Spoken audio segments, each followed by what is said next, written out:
You are going to tell me, if you wouldn't mind, what autism is for you. Can you define it for us? From my perspective, from what I've seen of it, there's just so many different symptoms that are put under the definition of autism.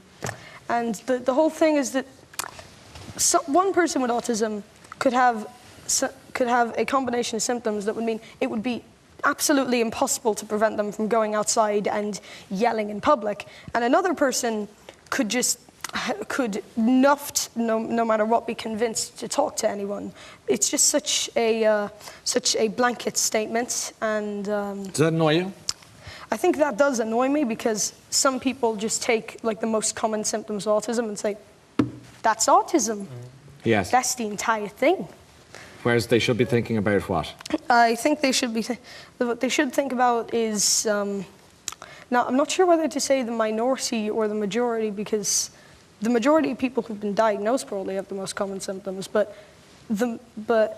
I'd say that the majority of people with autism, you have to remember that a lot of people live their entire lives having autism and never get a diagnosis, because a lot of people either don't want to admit they have autism, they don't want to try to see it in themselves, they don't want to do any of that whatsoever. How do you think people with autism should be treated? Do you mean socially? Yeah, well, whatever you think, I mean.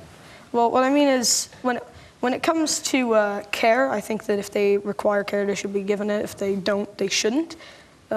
How about socially, like you said? Socially, yeah. I think that treat them how you would treat them if they didn't have autism.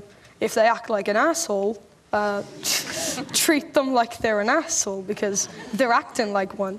If they're not, treat them like you would normally. Treat them like you would if they didn't have autism.